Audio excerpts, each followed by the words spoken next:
आल अजीज commerce academy YouTube channel. आज हमारा lecture second है जो कि हम स्टार्ट करने वाले हैं इस टॉपिक से। हमारा लेक्चर आज का लेक्चर सेकंड है जो हम स्टार्ट करने वाले हैं आज का lecture components of income tax loss. Income tax law जो है कंट्री का, वो सिर्फ एक एक्ट से नहीं चलता। जैसा मैंने लिखा इनकम टैक्स एक्ट, अभी तक जो डिस्कशन हुआ या जो बात हुई, मैंने बार बार एक ही एक्ट का यूज किया, वो था इनकम टैक्स एक्ट। बार बार इनकम टैक्स एक्ट 1961। लेकिन क्या पूरा कानून सिर्फ इस एक्ट से चलता है? Answer is no. तो फिर कैसे बनता है? पूरा जो टैक्सेशन लॉज है वो सिर्फ इनकम टैक्स नहीं है बल्कि सारी चीजें हैं। तो इनकम टैक्स लॉज जो इंडिया में एप्लीकेबल है तो वो सिर्फ इनकम टैक्स एक्ट 1961 नहीं है, बल्कि ये सारी चीजें मिला के हमारा पूरा एक्ट बनता है। ये इन सारी चीजों को मिला के ये गवर्न होता है। तो पहला जो हमारा टॉपिक होगा वो है income tax act 1961। Income tax act 1961 जो एप्लीकेबल है ऑल ओवर इंडिया और होल ऑफ इंडिया, ये एप्लीकेबल है होल ऑफ इंडिया पे। फिर मैंने आपको नेक्स्ट बात जो लिखी यहां पे, नेक्स्ट बात क्या बोली मैंने? होल ऑफ इंडिया के बाद मैंने कहा एनफोर्स फ्रॉम 1 अप्रैल 1962। इस पे ऑब्जेक्टिव बन सकता है। हालांकि इनकम टैक्स जो एक्ट पास हुआ वो 1961 में हुआ, बट उसकी एप्लीकेबिलिटी वो लागू कब से हुआ? वो लागू हुआ 1 अप्रैल 1962। एप्लीकेबिलिटी कब से आई? 1 अप्रैल 1962। उसके बाद मैंने 2 पॉइंट्स और ऐड किए। मैंने सोचा हो सकता है ये पॉइंट भी वो आपसे पूछे। पॉइंट क्या डिस्कस है? नंबर ऑफ सेक्शंस 298 है इनकम टैक्स में, और इसके कुछ स्केड्यूल्स हैं, स्केड्यूल 14 स्केड्यूल्स हैं। तो हल्का से इसको याद रखिएगा कि नंबर ऑफ सेक्शंस 298 और स्केड्यूल्स कितने हैं? 14 स्केड्यूल्स हैं। तो ये हो गया आपका सिर्फ अभी तक इनकम टैक्स। अब इनकम टैक्स जो लॉ है, अब जब लॉ डिफाइन होता है या जब लॉ बनता है तो हम सारी चीजों को कभी कभार कवर नहीं कर पाते। इवन अगर कवर कर भी पाते हैं तो हम सारी चीजों को फिर डिटेल डिस्कशन नहीं कर पाते। इसलिए लॉ क्या कहता है? पहले एक्ट बनता है, अब उस एक्ट को डिटेल डिस्कशन किस में होता है? सर, एक्ट में लिखा है टैक्स लगेगा। वो टैक्स लगेगा कैसे? वो हो सकता है रूल्स में डिफाइन किया गया हो। तो ये नेक्स्ट जो है वो है इनकम टैक्स रूल्स। और ये इनकम टैक्स रूल्स क्या होते हैं? ये एक्ट नहीं होता, बल्कि एक्ट का मतलब क्या है? अगर एक्ट ने कहा टैक्स लगेगा, कैसे लगेगा वो आपको डिफाइन करेगा। किसी चीज की कॉस्ट कितनी मानी जाएगी, किसी चीज का वैल्यू कितना माना जाएगा, वो फिर धीरे धीरे रूल्स में आपको बताया जाता है कि यहां पे क्या होगा, क्या होगा, क्या नहीं होगा। और ये रूल्स बनाने का पावर किसे दिया गया? जो कि हम ऑलरेडी डिस्कस कर चुके हैं, सीबीडीटी, क्योंकि डायरेक्ट टैक्स को गवर्न करता है सीबीडीटी। इसलिए सीबीडीटी को पावर दिया गया, has the power to make rules. ये पावर सीबीडीटी के पास है, वो ये रूल्स बना सकता है। सर, क्या इनकम टैक्स एक्ट 1961 को सीबीडीटी बना सकता है? आंसर इज नो, क्योंकि वो पार्लियामेंट ऑफ इंडिया के तहत बनता है। कैसे बनता है हल्का सा आइडिया उसके बारे में दे देता हूं। हो सकता है आपके सिलेबस का पार्ट नहीं है, लेकिन आइडिया थोड़ा सा दे देता हूं आपको। नेक्स्ट आता है हमारा एनुअल फाइनेंस एक्ट। अब अगर आपको इसमें कोई चेंज लानी हो, अगर आपने कोई चेंज इस एक्ट में लानी हो, उस एक्ट में अगर चेंज लानी हो, वो कोई भी अमेंडमेंट करनी हो आपने, वो अमेंडमेंट आप इस फाइनेंस एक्ट के तहत ला सकते हैं। ये हर साल आपको मैंने हल्का सा आइडिया दिया, ये फाइनेंस बिल हर साल आती है, जिसे हम कहते हैं इंडिया को जो बजट सेशन होता है उसी में आती है। तो पार्लियामेंट ऑफ इंडिया में हर साल एक बजट पास किया जाता है। हो सकता है आप लोगों ने सुना हो, जनरली वो फेब के महीने में लाया जाता है। तो पार्लियामेंट में एक बजट सेशन प्रेजेंट किया जाएगा, और इसे प्रेजेंट कौन करता है? Finance minister. जनरली आप लोगों को इतनी चीजें पता होंगी। फाइनेंस मिनिस्टर जो कंट्री का होगा वो इसे प्रेजेंट करता है बजट को पार्लियामेंट में। इसमें क्या चीजें लिखी होती है? इसमें एक तो नई चीजें ऑब्वियसली, और कुछ अमेंडमेंट्स। इस इनकम टैक्स में अगर कुछ अमेंडमेंट्स लानी है तो उसका डिस्कशन भी उन्होंने यहीं पे किया होगा। उसके बाद पार्लियामेंट में क्या होगा, बजट आपका रख देंगे, इसके ऊपर डिस्कशन होगा, लेकिन पहला डिस्कशन कहां पे होगा, लोअर हाउस में, जिसे हम लोकसभा भी बुलाते हैं। उसके बाद अगर यहां पे पास होता है तो पास होने के बाद ये चला जाएगा अपर हाउस में। अपर हाउस यहां पे मैं लोअर लिखा हूं, यहां पे आएगा यूपीपी अपर हाउस में। तो पहले डिस्कशन जो होगा वो होगा लोअर हाउस में। उसके बाद अगर वहां पे कंसेंट मिल जाती है, अगर वहां पे पास हो जाता है, तो उसके बाद उसका डिस्कशन होगा अपर हाउस में। और अगर अपर हाउस में भी डिस्कशन हुआ, उसके बाद फाइनली हमें एसेंट लेनी पड़ती है प्रेसिडेंट ऑफ इंडिया की, यानी प्रेसिडेंट ऑफ इंडिया से हमें कंसेंट या एसेंट लेनी पड़ती है। और जब वो अपनी कंसेंट या अपना सिग्नेचर कर देता है, उसके बाद ही ये जो है ये बनता है फाइनेंस एक्ट। अब एक बात मैं आपको फिर से बता दूं, जब तक ये सारी कार्यवाही नहीं होती, जब तक ये सारी प्रोसेस नहीं होती, तब तक मैंने भी एक्ट लिखा आपको डिफाइन करने के लिए, लेकिन बिफोर, इससे पहले इसको हम बोलते हैं FINANC, फाइनेंस बिल। सर इसका मतलब ये हुआ जब तक एक्ट पास नहीं होता तब तक वो बिल होती, आंसर इज यस। और जब वो पास होता तब जाके वो एक्ट बनता है। तो ये सारी प्रोसेस करने से पहले जब डिस्कशन हो रहा है, तो ये बोला जाएगा डिस्कशन किस पे हो रहा है, फाइनेंस बिल पे। नेक्स्ट फिर से डिस्कशन हो रहा है कहां पे, अपर हाउस में, अगेन कहा जाएगा फाइनेंस बिल पे डिस्कशन हो रहा है। जब फाइनली तीसरा चीज जो है, तीसरी इंपॉर्टेंट चीज है, ascent of president of India की मिल जाएगी, उसके बाद आप इसे बुला सकते हैं दिस इज फाइनेंस एक्ट। तो मैंने आपको ओवरऑल क्या कहा, अगर इनकम टैक्स में कोई चीज लानी हो तो किसके जरिए लाई जाती है, एनुअल फाइनेंस एक्ट। अगर किसी का क्वेश्चन है क्या सर इनकम टैक्स को डायरेक्टली अमेंड नहीं किया जा सकता, आंसर इज यस, उसमें डायरेक्टली भी किया जाता है। और जनरली किसके जरिए किया जाता है, जनरली किया जाता है एनुअल फाइनेंस एक्ट के तहत। और ये हर साल अमेंड होता है, हर साल इसमें नई नई चेंजेस आती है। उसके बाद हमारा नेक्स्ट पार्ट जो है, नेक्स्ट कंपोनेंट जो है इनकम टैक्स लॉज का, इनकम टैक्स का नेक्स्ट कंपोनेंट हमने लिखा सर्कुलर्स एंड नोटिफिकेशंस। और ये सर्कुलर्स और नोटिफिकेशंस कौन जारी करता है, ये जारी करता है CBDT। यानी ये पावर भी central board of direct taxes को दी गई। वो टाइम टू टाइम उनके पास पावर है, वो टाइम टू टाइम किसी स्पेसिफिक डिस्प्यूट अगर होता है, कोई स्पेसिफिक प्रॉब्लम आ जाती है, उस प्रॉब्लम के बारे में वो अपना एक सर्कुलर निकाल सकते हैं। हो सकता है सर्कुलर निकाल दिया भाई SSC और officer of income tax, SSC और जिसे हम जनरली AO बुलाते हैं, असेसिंग ऑफिसर, और SSC कल का डिस्कशन पहले लेक्चर 1 में डिस्कशन हो चुका है। तो अगर ऑफिसर और SSC में किसी भी बात पे मसला हो रहा है, कोई प्रॉब्लम हो रही है, तो उस स्पेसिफिक प्रॉब्लम को हल करने के लिए हम सर्कुलर्स इशू कर सकते हैं। उसके बाद मैंने लिखा ऑब्लिक करके नोटिफिकेशंस भी जारी CBDT कर सकता है, और इनका पावर सेंट्रल गवर्नमेंट भी कभी कभी नोटिफिकेशन जारी करता है।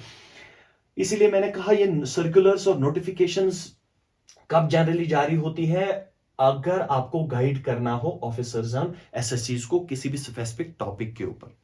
उसके बाद next legal decisions, most important.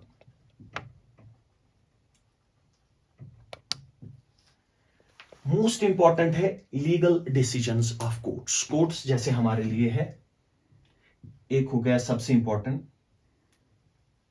Supreme court,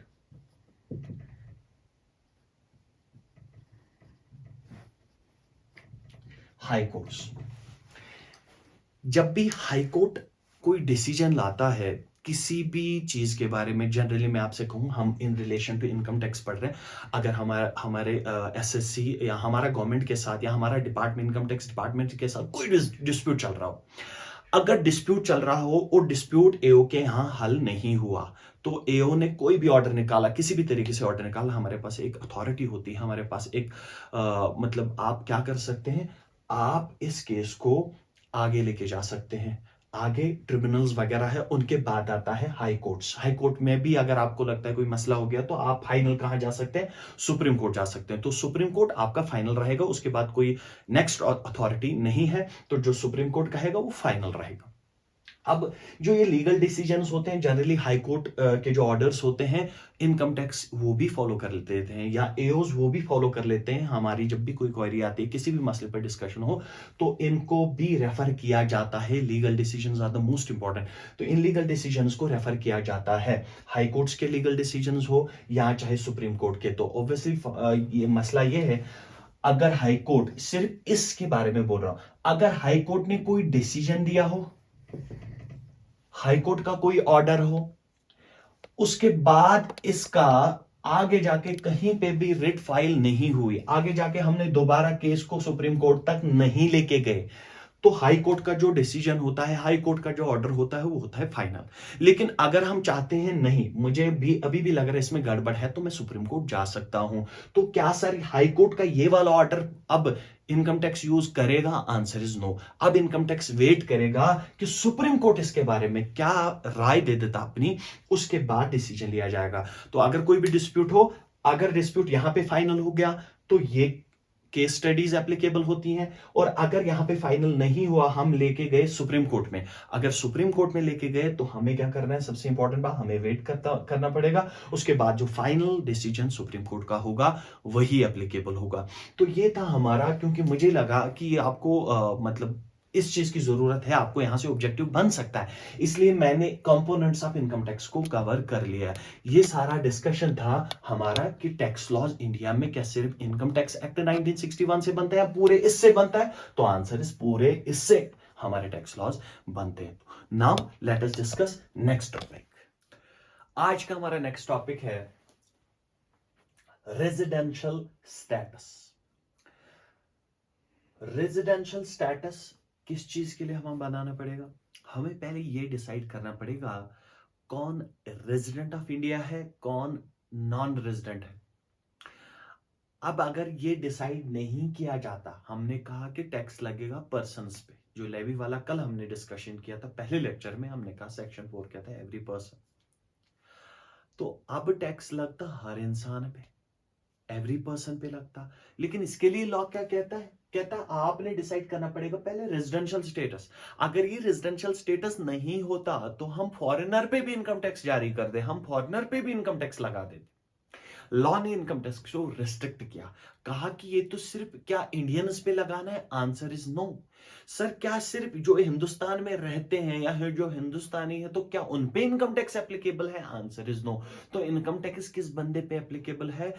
law ये कहता है कि मुझे कोई दिक्कत ही नहीं है कि वो सिटीजन है या नहीं है, मुझे मतलब है रेजिडेंशियल स्टेटस से, क्या वो इंडिया का रेजिडेंट है या नहीं है। इवन दो वो यहीं का है, उसका ओरिजिन इंडिया है, बट यहां नहीं रहता, तो इनकम टैक्स एक्ट कहता है मैं उससे टैक्स वसूल नहीं कर सकता। उसके लिए कुछ कंडीशंस आगे हम पढ़ेंगे, सेक्शन 5 होता है कि स्कोप ऑफ टोटल इनकम, उसमें कहां कहां कौन सी इनकम टैक्सेबल होगी। लेकिन उससे पहले हमारा सेक्शन 6 डिस्कस करते हैं। सेक्शन 6 ऑफ इनकम टैक्स कहता है रेजिडेंशियल स्टेटस। तो ये रेजिडेंशियल स्टेटस इसलिए हम डिस्कस कर रहे हैं, तब तक किसी बंदे पे टैक्स नहीं लगाया जाता, चाहे वो कंपनी हो, चाहे वो एचयूएफ हो, जो कल हमने एसएससी डिस्कस कल पर्संस का डिस्कशन किया था, किसी पे भी टैक्स तब तक नहीं लगाया जाएगा जब तक रेजिडेंशियल स्टेटस उसका डिसाइड ना हो। जैसे हमारे पास एग्जांपल है, एप्पल वाली कंपनी है, वो यूएस में है, तो क्या हम यहां पे टैक्स लगा दें? क्या आंसर इज नो। तो क्या सर कब एप्पल पे भी टैक्स लगाया जाएगा? तो उसके लिए कुछ कंडीशंस, वो कंडीशंस क्या है? रेजिडेंशियल स्टेटस की। तो हम रेजिडेंशियल स्टेटस हर किसी का डिसाइड करना पड़ेगा। जैसे कल हमने नंबर ऑफ पर्सन्स पढ़ा था, अगर आपको याद होगा 7 पर्सन्स पढ़े थे, उसमें से हो गया था फर्म, हो गया फर्म का दूसरा एलएलपी हुए होता है, मैं डिस्कस करूंगा थोड़ी देर के बाद। नेक्स्ट होता है एओपी, बीओआई, कंपनी, ये चीजें।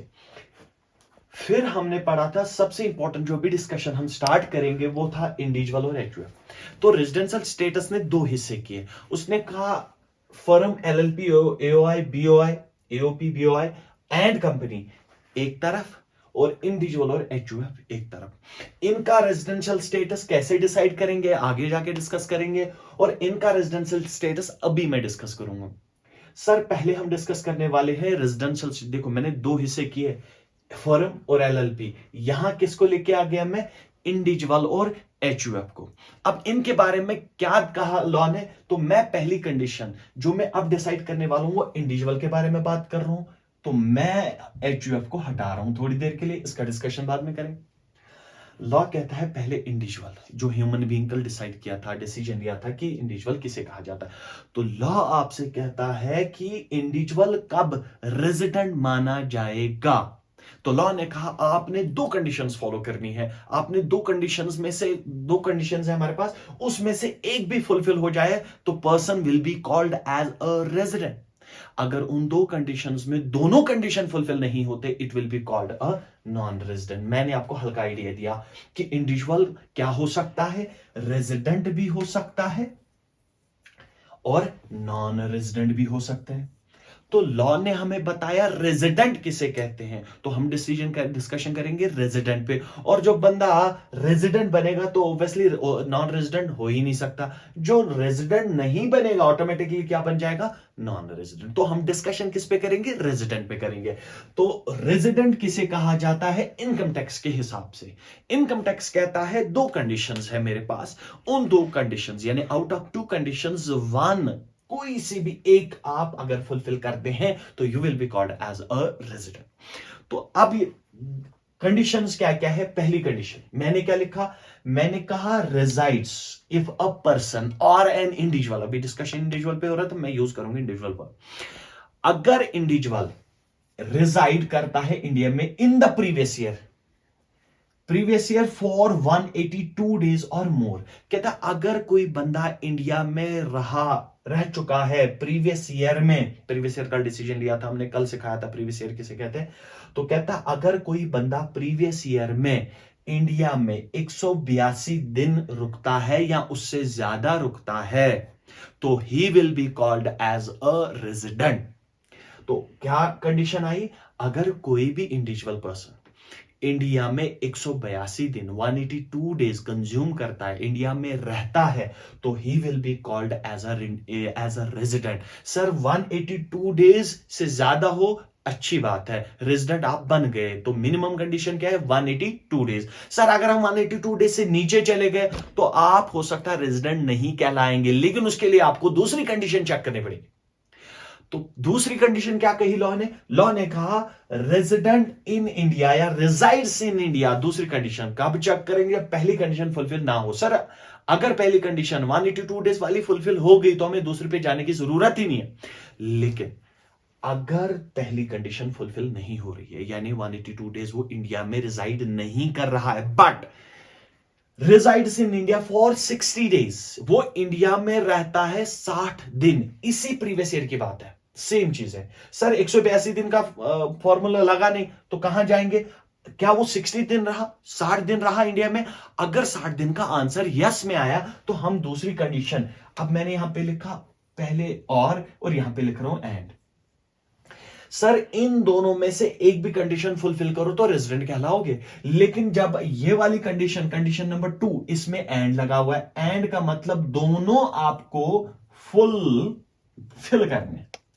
सर दोनों कैसे फुलफिल, मतलब आपने क्या करना है, पहली कंडीशन दूसरी कंडीशन में, एक तो आप प्रीवियस ईयर में 60 दिन इंडिया में रिजाइड करेंगे 60 डेज, प्लस मतलब वेरी इंपॉर्टेंट, आप इसे इग्नोर नहीं कर सकते, प्लस क्या है, आप रिजाइड्स फॉर 365 डेज 365 दिन, किसमें, और मोर उससे ज्यादा, in 4 immediately preceding years relevant to the previous year.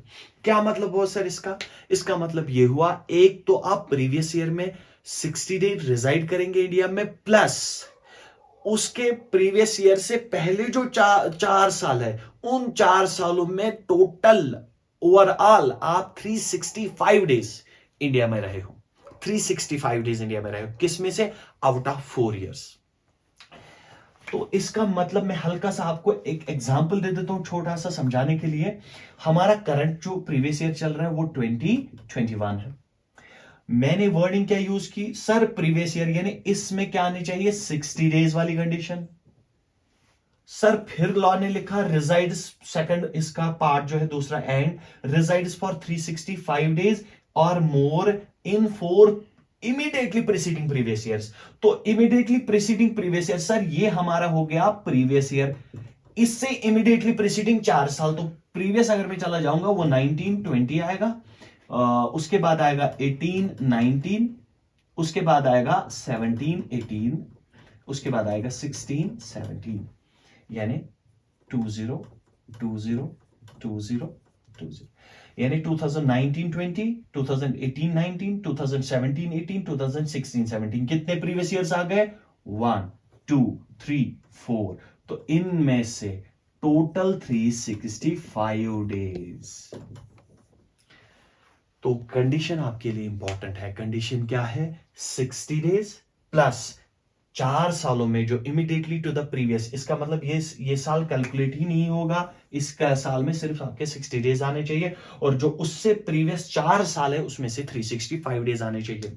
अच्छा सर, तो मैं जल्दी जल्दी से ओवरव्यू जल्दी बता देता हूं। तो मैंने क्या कहा, रेजिडेंट कहलाने के लिए, एक इंडिविजुअल को रेजिडेंट बनाने के लिए 2 कंडीशन में एक कंडीशन फुलफिल होनी चाहिए। पहली कंडीशन है या तो वो प्रीवियस ईयर में 182 डेज और मोर इंडिया में रहा हो। अगर ये कंडीशन फुलफिल होती है तो मसला खत्म, ही will be called a resident. लेकिन अगर ये कंडीशन फुलफिल नहीं होते, हम दूसरी कंडीशन पे जाएंगे। सर क्या हम डायरेक्टली बोल सकते हो इसे non resident? Answer is no, गलत हो जाएगा। आपने क्या करना, पहली कंडीशन फुलफिल नहीं हो रही सर, कोई बात नहीं, सेकंड कंडीशन चेक करो। सेकंड कंडीशन चेक करेंगे तो सेकंड कंडीशन में क्या देखेंगे, प्रीवियस ईयर में 60 दिन होने चाहिए और उससे इमीडिएटली प्रीसीडिंग 4 इयर्स में 365 डेज और मोर होने चाहिए। सर अगर दूसरी कंडीशन फुलफिल हो गई तो you will be called as a resident. Sir अगर दोनों में से कोई कंडीशन फुलफिल नहीं हो तो देन आप कह सकते हैं तो वो इंडिविजुअल क्या बन जाएगा, नॉन रेजिडेंट।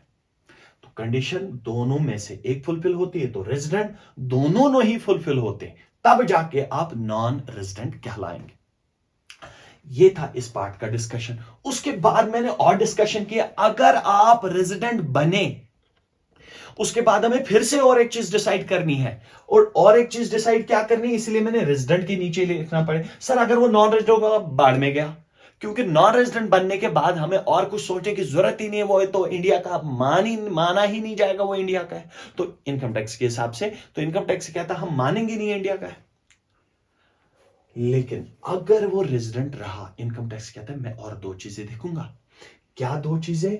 वो रेजिडेंट और ऑर्डिनरी रेजिडेंट है या वो रेजिडेंट नॉट ऑर्डिनरी रेजिडेंट है। तो मैं सिंपल में इसमें हम क्या बोलते हैं इसे, सिंपल में क्या वो आरओआर है, रेजिडेंट एंड ऑर्डिनरी रेजिडेंट, या वो आरएनओआर हो, resident not ordinary resident. Sir अब ये इसका डिस्कशन क्यों हो रहा है? इसका डिस्कशन आपको मेनली पता चलेगा जब मैं आपको सेक्शन 5 कवर करवाऊंगा, आगे जाके हल्का उसका डिस्कशन करूंगा, अदरवाइज इतना डिटेल आपके सिलेबस में नहीं है। फिर अब क्या कहता है, अगर आप नॉन रेजिडेंट बने मसला खत्म, आगे डिस्कशन नहीं करना आपने। लेकिन अगर आप रेजिडेंट बने, रेजिडेंट बनने के बाद और एक चीज डिसाइड करनी पड़ती है, क्या आप ऑर्डिनरी रेजिडेंट है या नॉट ऑर्डिनरी रेजिडेंट है। तो अब ऑर्डिनरी रेजिडेंट को मैं एक्सप्लेन करता हूं, ऑर्डिनरी रेजिडेंट किसे कहा जाएगा। जैसा कि मैंने हल्का सा आपके लिए यहां पे लिख लिया, क्या कहा, लॉ कहता है आपके लिए कंडीशन है लेकिन बीच में एंड है, तो एंड का मतलब बोथ कंडीशंस, बोथ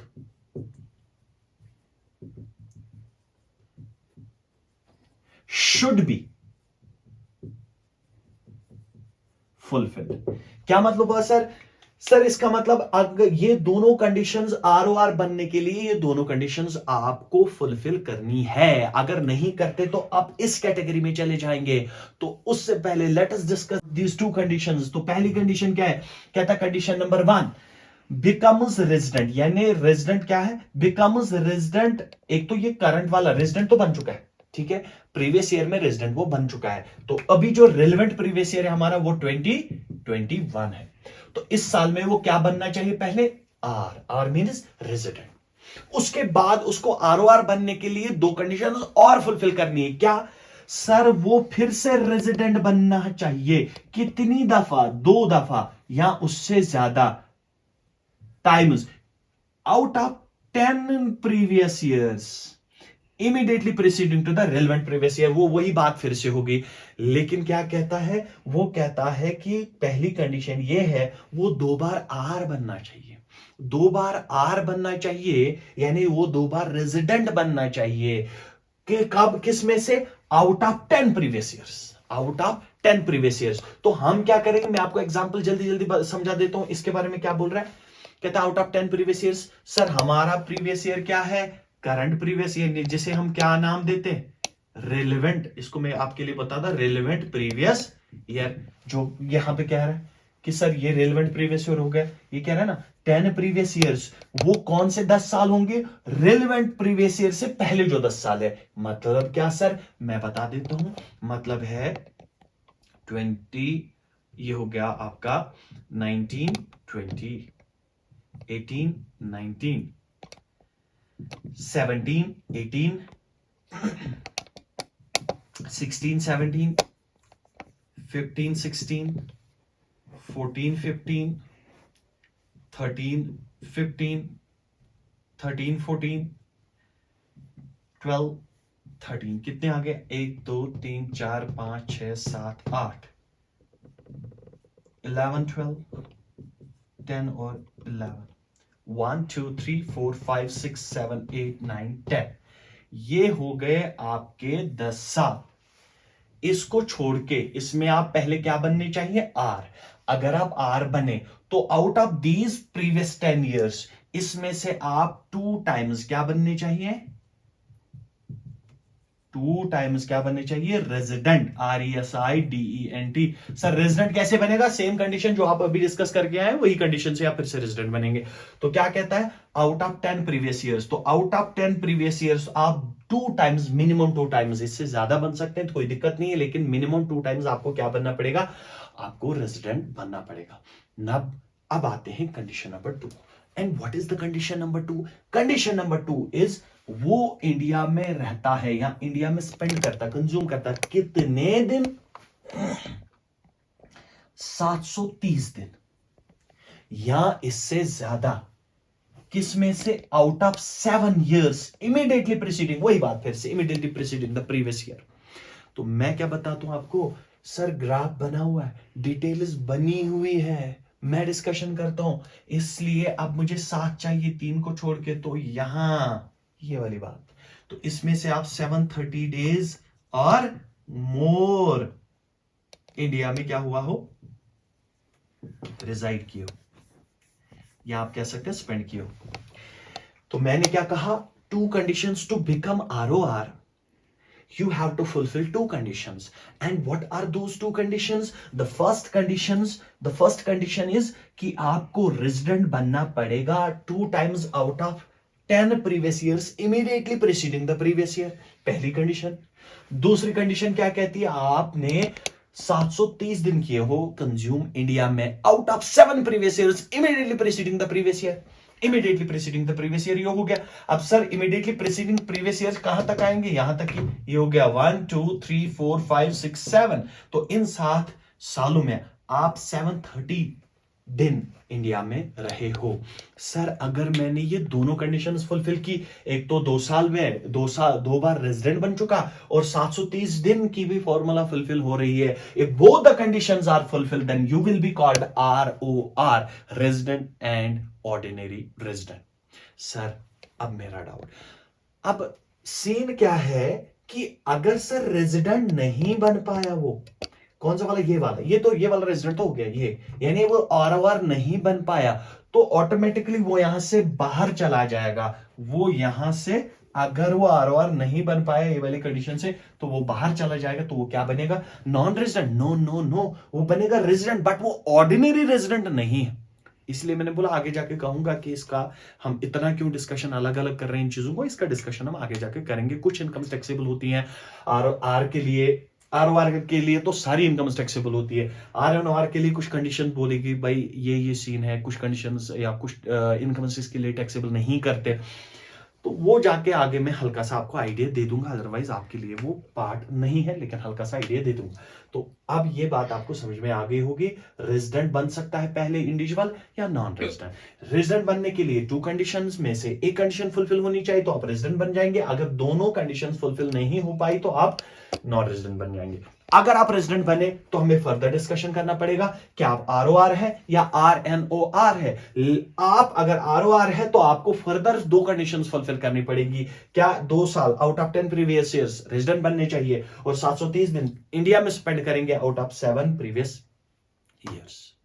तो ये था डिस्कशन किसका, इंडिविजुअल का, कि इंडिविजुअल रेजिडेंट कब बन सकता है, नॉन रेजिडेंट का। अब मेरा एक डाउट है, क्या सर अगर इंडिविजुअल है तो क्या इसका इंडिया में जो आपने अभी अभी बात की सिटे की, वो इंडिया में सिटे करना चाहिए 182 डेज? ये मैं आपको ऐसे ही बता देता हूं, लिखता नहीं हूं, आप नोट कर सकते हैं। तो क्या सर इंडिविजुअल इंडिया में अगर 182 डेज वाली कैलकुलेशन करनी है, क्या ये पीरियड कॉन्टिन्यूअस होना चाहिए, या ये कितने भी जैसे भी कैलकुलेट, मतलब जैसे एग्जांपल दे देता हूं, कोई बंदा इंडिया में आया, 10 दिन बैठा, वापस चला गया, फिर से वापस आया, 20 दिन बैठा, वापस चला गया, फिर से आया, 60 दिन बैठा, वापस चला गया। तो इसका मतलब लॉ कहता है क्या ये पीरियड कॉन्टिन्यूअस होना चाहिए? Answer is no.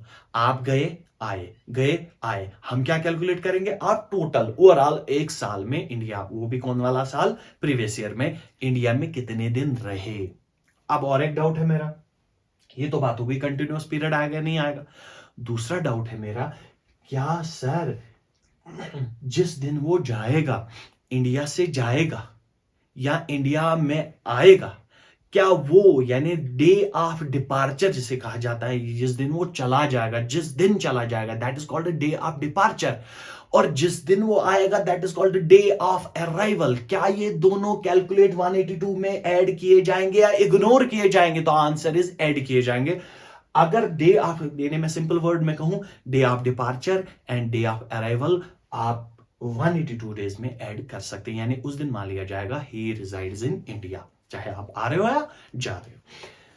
सर इसके बाद मेरे और भी डाउट्स है, ये डिटेल डिस्कशन अभी भी नहीं है, इसमें अभी भी कुछ चीजें पेंडिंग है जो आपके लिए सिलेबस के लिए दूर दूर तक नहीं आएंगे, क्योंकि नॉन रेजिडेंट लॉ किसी जगह पे कहता है अगर कोई इंडिया का बंदा क्रू मेंबर बन के किसी शिप में जाता है या कोई एम्प्लॉयमेंट के लिए बाहर जाता है तो उसको हम नॉन रेजिडेंट नहीं कह सकते या इन कंडीशन में नहीं ला सकते, तो वो आपके सिलेबस का पार्ट नहीं है। बट इतना आपके लिए थोड़ा सा मुझे लगा कि इतना आपको पता होना चाहिए, हो सकता है 182 डेज वाली कंडीशन आपके एग्जाम में आ जाए, तो इतना आपके लिए काफी है।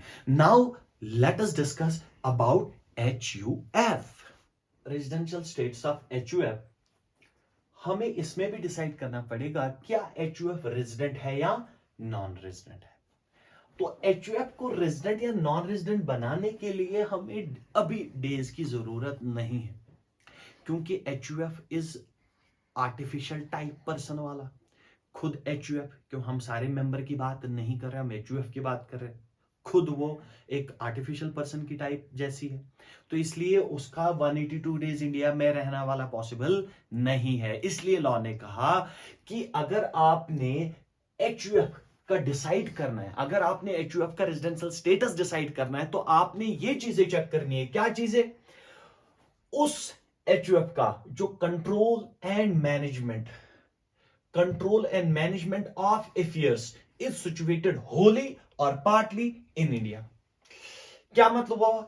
मतलब ये हुआ सर अगर उस HUF का मैनेजमेंट एंड कंट्रोल इंडिया में है, चाहे पार्टली हो या होली हो, तो वो कहलाएगी रेजिडेंट। सर मैनेजमेंट कंट्रोल मतलब जहां से डिसीजंस आते हो कि फर्म को क्या करना है, HUF को क्या करना है क्या नहीं, अगर इनका बिजनेस हो तो डिसीजन कहां से आ रहा है यानी कंट्रोल एंड मैनेजमेंट कहां पे होना चाहिए? कंट्रोल एंड मैनेजमेंट इंडिया में होना चाहिए। अब सर कंट्रोल एंड मैनेजमेंट उसके अफेयर्स, बिजनेस के अफेयर्स का, और वो सिचुएटेड होली और पार्टली इन इंडिया होना चाहिए। अब ये सर होली और पार्टली से क्या मतलब है? होली तो समझ आ गए, सारे डिसीजन यहीं से दिए जाने चाहिए, और पार्टली क्या? वो कहता है अगर एक भी डिसीजन इंडिया से लिया गया दैट मींस पार्टली, कुछ डिसीजन इंडिया से लिए जाते हैं, कुछ डिसीजन वहीं पे लिए जाते हैं। तो क्या वो पार्टली अगर उन्होंने पार्टली डिसीजन भी इंडिया में लिया, then the HUF will be called a resident. अब सर इसमें कंडीशन है कि होली और पार्टली किसी को अगर दिक्कत है कि सर अगर एचयूएफ में कंडीशन क्या सर, ये ऐसा क्यों बोल रहे हैं आप, हो सकता है एचयूएफ का कोई बिजनेस चल रहा हो आउटसाइड इंडिया चल रहा हो। अगर एचयूएफ का बिजनेस आउटसाइड इंडिया चल रहा है लेकिन उसकी मैनेजमेंट और कंट्रोल इंडिया से हो रहा है, तो वो बिजनेस बाहर है लेकिन उसके डिसीजंस इंडिया से हो रहे हैं, तो लॉ कहता है हम वो फर्म मान लेंगे वो रेजिडेंट है, हम वो एचयूएफ मान लेंगे वो रेजिडेंट है, तो टैक्स इंडिया में लगेगा। अब बात क्या आई, अब इंडिया इसको कवर करने के लिए कह रहा है होली डिसीजंस हो या ना हो हमें कोई फर्क नहीं पड़ता, अगर पार्टली डिसीजन भी आप इंडिया से लेते हैं तो हम क्या करेंगे, हम आपको एचयूएफ मान। सर अगर आप इनका बिजनेस ही इंडिया में है तो फिर तो कोई दिक्कत ही नहीं है, क्योंकि इंडिया में ही सब कुछ सेटअप है, तो फिर तो दिक्कत ही नहीं है। दिक्कत कब है, अगर उनका बिजनेस आउटसाइड इंडिया है पर उसकी जो मैनेजमेंट है, उसके जो ओनर से डिसीजन यहां से लेते हैं। तो अगर ऐसा सीन है, मैनेजमेंट कंट्रोल इंडिया से होल्ड हो रहा हो, होली या पार्टली हो रहा हो, this will be called HUF. Sir लेकिन अगर 100%, तभी मैंने लिखा होली, होली का मतलब है फुल, या 100% डिसीजंस आउटसाइड इंडिया लिए जाते, इंडिया में कोई टच ही नहीं इंडिया के साथ, तो वो तब कहलाएगी नॉन रेजिडेंट। मैंने क्या कहा, रेजिडेंट कहलाने के लिए आपका मैनेजमेंट और कंट्रोल में से एक भी डिसीजन होली या पार्टली इंडिया से होते हो तो यू विल बी कॉल्ड या से रेजिडेंट। और अगर आप ये वाली कंडीशन फुलफिल नहीं करते, आप सारे डिसीजन इंडिया के बाहर लेते हैं, तो आप कहलाएंगे नॉन रेजिडेंट। उसके बाद आया सर रेजिडेंट और नॉन रेजिडेंट की बात आता है, हमने अभी अभी पढ़ा इंडिविजुअल्स के लिए ROR banana, RNOR banana means resident and ordinary resident है। सिर्फ दो चीजों के लिए, सिर्फ दो पर्सन्स के लिए हम इसका डिस्कशन करेंगे, एक इंडिविजुअल के लिए जो कर चुके हैं, दूसरा डिस्कशन होगा एचयूएफ के लिए। बाकी किसी के लिए ROR RNOR डिस्कशन करने की जरूरत नहीं है, क्योंकि ये इन्हीं दोनों पे एप्लीकेबल है। Sir ROR resident, ordinary resident and not ordinary resident. Sir resident ordinary resident बनाने के लिए आपका जो कर्ता है, अब ये कर्ता का क्या सीन है, एचयूएफ को जो चलाता है, जो हेड होता है, हेड को ये लोग बुलाते हैं कर्ता, और जो बाकी लोग होते हैं उनको बुलाते हैं को-पार्सनर्स। तो मेनली हमें बात किसकी करनी है, कर्ता। कर्ता मींस जो इस एचयूएफ को चलाता हो, या जो इन एचयूएफ का मतलब कंट्रोल एंड मैनेजमेंट इसके हाथों में। अब सीन क्या है, हमें डिसाइड करना है ये ROR है या RNOR है। ROR या RNOR के लिए लॉ ने कहा हम कर्ता को देखेंगे। कर्ता को क्या देखना है, कहता अगर कर्ता इन, अभी जाके हमने पढ़े थे दो कंडीशंस, कहता इफ कर्ता फुलफिल्स बोथ द कंडीशंस, कौन सी वाली, लेकिन एडिशनल कंडीशन। सर ये एडिशनल कंडीशंस कौन सी वाली थी, अभी अभी पढ़ के आए थे। ROR बनने के लिए आपको टू टाइम्स रेजिडेंट बनना पड़ेगा आउट ऑफ 10 प्रीवियस ईयर्स, और दूसरी कंडीशन क्या पड़ी भी, 730 दिन आउट ऑफ 7 ईयर्स। वही वाली कंडीशन अगर आप दोनों फुलफिल, कौन फुलफिल करता है, कर्ता अगर इन दोनों कंडीशंस को फुलफिल करता है, तो ये फर्म या ये एचयूएफ क्या कहलाएगी, ROR। लेकिन अगर इन दोनों कंडीशंस में से कोई भी कंडीशन फुलफिल या एक कंडीशन फुलफिल नहीं होती, तो ये RNOR कहलाएगा। तो ये था डिस्कशन एचयूएफ के ऊपर। Now we will discuss now company, LLP, extra. Now the next topic is residential status of firm, AOP, BOI क्या मतलब है, लास्ट क्लास में डिस्कस कर चुके हैं। अभी हम क्या डिस्कस कर रहे हैं, रेजिडेंशियल स्टेटस। अब कहा गया कोई फर्म हो या AOP हो या BOI हो, वो रेजिडेंट तभी मानी जाएगी, रेजिडेंट तभी, यानी इंडिया की रेजिडेंट तभी मानी जाएगी अगर, फिर से अगेन वही, कंट्रोल एंड मैनेजमेंट उसके अफेयर्स का कहां पे हो रहा हो, सिचुएटेड चाहे पार्टली या होली इन इंडिया। तो अगेन वही वाली बात होगी कि फर्म या AOP BOI हो, वो रेजिडेंट तब कहलाएगी अगर उसका मैनेजमेंट एंड कंट्रोल के अफेयर्स, जो फर्म के अफेयर्स या AOP BOI के अफेयर्स है, उनकी मैनेजमेंट कंट्रोल इंडिया से हो रही, चाहे होली या पार्टली, तो वो रेजिडेंट कहलाएगी। अदरवाइज वो क्या बनेगी, नॉन रेजिडेंट। मतलब अगर उसकी मैनेजमेंट और कंट्रोल होली आउटसाइड इंडिया है तो वो कहलाएगी नॉन रेजिडेंट। उसके बाद आती है कंपनी। कंपनी को मैं छोड़ देता हूं, उससे पहले मैं आपको बताता हूं लोकल अथॉरिटी और artificial judicial person. Local authority artificial judicial person भी रेजिडेंट कहलाया जाएगा, लेकिन उसके लिए अगेन वही कंडीशन है कि आपका कंट्रोल एंड मैनेजमेंट अफेयर जो आपके है, तो control and management of its affairs is situated in India Holi या पार्टली। अगेन वही वाली बात होगी, local authority artificial judicial person हो, ये भी क्या कहलाए जाएंगे, ये भी रेजिडेंट कहलाए जाएंगे, लेकिन इनके मैनेजमेंट और कंट्रोल जो हो वो इंडिया में हो रहा हो होली और पार्टली। अगर नहीं हो रहा हो, होली आउटसाइड हो रहा, तो इट बिकम्स नॉन रेजिडेंट। इसके बाद हमारा नेक्स्ट टॉपिक आता है कंपनी। कंपनी कब रेजिडेंट मानी जाएगी? देखो, सबसे इंपॉर्टेंट बात है कंपनी को रेजिडेंट कब माना जाएगा। पहली बात मैं आपसे कहता हूं, company registered under companies act 2013 जो कल डिस्कशन किया था, हल्का सा आइडिया था, तो the company registered under the companies act, Indian companies act जो 2013 वाला था, तो अगर इसमें कोई कंपनी रजिस्टर हुई तो automatically that company has been registered within India, in India, तो उसके बारे में डिस्कशन करने की जरूरत ही नहीं है। तो अगर आप इंडियन कंपनी है, उसे हम इंडियन कंपनी कहते हैं। तो इंडियन कंपनी किसे कहते हैं? The company which is registered under the companies act 2013 is called Indian company. If it is a Indian company then it will always be a resident. इसमें डिस्कशन की जरूरत नहीं है, हमेशा क्या बनेगी? आर बनेगी, रेजिडेंट बनेगी, अगर वो इंडिया के लॉ के हिसाब से बनी है। क्योंकि अगर आप फॉरेन में कंपनी बनाते हैं तो you do not have to follow the Indian companies act, तो आपको ये फॉलो करने की जरूरत ही नहीं है। तो इसका मतलब अगर आप इंडियन कानून को फॉलो कर रहे हैं, इंडियन कंपनीज एक्ट 2013 को फॉलो कर रहे हैं, इसका मतलब आप कंपनी कहां पे बना रहे हैं? इंडिया में बना रहे हैं। If company has been formed in India then you are not required to calculate its और decide its residential status, it is always a resident. Next, लेकिन सर हमारी कंपनी बाहर है, कंपनी रजिस्टर हुई यूएस में। अगर कंपनी रजिस्टर हुई है यूएस में तब रेजिडेंशियल स्टेटस वाला काम आएगा, क्योंकि ये आपके लॉ के हिसाब से बनी होगी, यूएस के लॉ के हिसाब से। तो इसका जो बिजनेस चल रहा है वो कहां पे चल रहा होगा? यूएस में चल रहा होगा। लेकिन इसका जो इफेक्टिव, हम इसे क्या कहते हैं? प्लेस ऑफ इफेक्टिव मैनेजमेंट, इसको हम पॉइंट बुलाते हैं अपनी लैंग्वेज में। तो अगर इसका पॉइंट यानी effective place of management India से हो रहा हो, चाहे उस साल में, लेकिन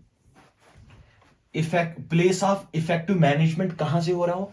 इंडिया से, उस साल में। सर अब ये कंडीशन कह रहे हैं उस साल में, in that year is in India. अगर उसका पॉइंट जो है उस साल में इंडिया से हो रहा है तो that company will be called as resident company. तो सर अब आपने बात बोली कि उस साल में, उस साल से क्या कंडीशन का मतलब है? उस साल से ये मतलब है कि हर साल रेजिडेंशियल स्टेटस डिसाइड किया जाता है। तो चाहे वो इंडिविजुअल्स का हो, किसी का भी रेजिडेंशियल स्टेटस डिसाइड हर साल एवरी ईयर किया जाता है कि ये रेजिडेंट माना जाएगा नहीं माना जाएगा। उसके बाद अब बात कर रहे हैं इसकी, सर अगर मेरी कंपनी यूएस में है, मुझे लगा कि मैं जो पॉइंट जो चल रहा है या place of effective management India में चल रहा है, अब मुझे लगा इंडिया में टैक्सेस ज्यादा है, मैंने इस पॉइंट को उठा के कहां लेके गया? यूएसए में। तो अगर मैं यूएसए में लेके गया तो इंडिया लॉज खत्म, इंडिया का रेजिडेंशियल स्टेटस मेरा खत्म, तो इंडिया में टैक्सेस नहीं लगेंगे। हो सकता है किसी भी रीजन से कर रहे हैं, तो ये बस मैं एग्जांपल दे रहा हूं, रीजन कुछ भी हो सकता है। तो अगर आपका, इसलिए हम साल का कह रहे हैं कि इस साल में डिसाइड किया गया, अगर इंडिया में है तो रेजिडेंट कॉल्ड की जाएगी, अगर नहीं है तो ऑटोमेटिकली क्या की जाएगी? Non resident. तो ये हुई बात कंपनी की। तो ओवरऑल क्या है? अगर कंपनी इंडियन कंपनी है, mean is registered under the companies act, तो ऑटोमेटिकली ऑलवेज रेजिडेंट। लेकिन अगर उसका जो सेटअप है, उसकी जो बिजनेस चल रहा है आउटसाइड इंडिया चल रहा है, तो क्या उसके बावजूद भी वो रेजिडेंट कहलाई जा सकती है? आंसर इज यस, लेकिन उसके लिए आपका प्लेस ऑफ इफेक्टिव मैनेजमेंट उस साल में इंडिया में होना चाहिए। तो ये हो गया आपका आज का टॉपिक, रेजिडेंशियल स्टेटस। आज हम इतना ही पढ़ेंगे, next class will be very soon. Good luck, have a nice day.